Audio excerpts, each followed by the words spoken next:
कभी सोचा है कि चाय गर्म कैसे रहती है, फ्रिज ठंडा कैसे करता है और इंजन चल कैसे पाता है? ये सब एक ही साइंस से कंट्रोल होता है, जिसे हम कहते हैं थर्मोडायनामिक्स। थर्मोडायनामिक्स।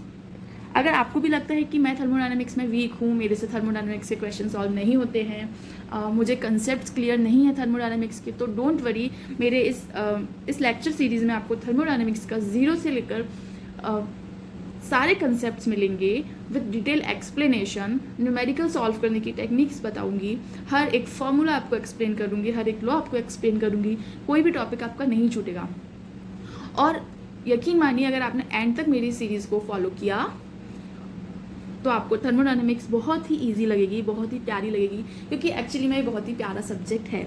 तो सबसे पहले थर्मोडायनामिक्स पढ़ने से पहले हमको ये जानना होगा कि थर्मोडायनामिक्स है क्या है थर्मोडायनामिक्स। ये जानने के लिए सबसे पहले हमें पता होना चाहिए थर्मोडायनामिक्स की डेफिनेशन। तो थर्मोडायनामिक्स एक ऐसा ब्रांच है फिजिक्स का जो कि हीट, एनर्जी, टेम्परेचर या वर्क के बीच में रिलेशन को स्टडी करता है। अगर सिंपल वर्ड्स में बोलें तो एनर्जी कैसे ट्रांसफर होती है और कैसे चेंज होती है, इसी को थर्मोडायनामिक्स कहते हैं। एक चीज आप सब लोग जानते हैं कि एनर्जी इज ऑलवेज कंजर्व, हमेशा से पढ़ते आए हैं, जब से फिजिक्स हमने पढ़ना शुरू की है तब से हम पढ़ते आए हैं एनर्जी इज कंजर्व। कंजर्व का मतलब क्या है? कंजर्व का मतलब है कि एनर्जी ना कभी क्रिएट होती है ना कभी डिस्ट्रॉय होती है, बस एक फॉर्म से दूसरे फॉर्म में कन्वर्ट होती रहती है। अगर हम एग्जाम्पल ले लें, कुछ डेली लाइफ के एग्जाम्पल ले लें, तो कुछ भी समझने के लिए हमको डेली लाइफ के एग्जाम्पल्स बहुत ही हेल्प करते हैं। अगर मैं बात करूँ गैस स्टोव का, पहला एग्जाम्पल मैं ले रही हूँ गैस स्टोव। गैस स्टोव सबने देखा होगा, क्या करते हैं, उस पर खाना बनाते हैं। खाना बनाते हैं, कैसे खाना बनाते हैं? हम गैस स्टोव को ऑन करते हैं और उसको बर्न करते हैं, और गैस स्टोव, लेकिन गैस स्टोव किससे चलता है? उसमें क्या बर्न होता है? उसमें एलपीजी फ्यूल बर्न होता है। तो एलपीजी फ्यूल क्या है? वो एक केमिकल है। देन केमिकल एनर्जी, जो एलपीजी स्टोव को जब बर्न करते हैं तो उसमें कौन सी एनर्जी प्रोड्यूस होती है? वो एक केमिकल एनर्जी। जब केमिकल एनर्जी बर्न होती है तो एलपीजी फ्यूल क्या है? Chemical energy. And chemical energy से हमको मिलती है हीट एनर्जी। मतलब कि गैस स्टोव में हमको केमिकल एनर्जी से कौन सी एनर्जी मिलती है? Heat energy. हीट एनर्जी मिलती है, मतलब कि एनर्जी एक फॉर्म से दूसरे फॉर्म में चेंज हो रही है। ये भी क्या है? थर्मोडायनेमिक्स है। नेक्स्ट एग्जाम्पल लेते हैं हम car engine. Next example is car engine. Same, car engine में भी क्या होता है? कार इंजन में भी फ्यूल जलता है, हीट एनर्जी जनरेट होती है, वो कन्वर्ट होती है मैकेनिकल एनर्जी में, राइट? कार इंजन में क्या होता है? Heat energy is convert into mechanical energy. Heat energy is convert into, इसमें भी हीट कन्वर्ट हो रही है, राइट? इसमें भी हीट कन्वर्ट हो रही है। तो ये भी क्या है? थर्मोडायनेमिक्स।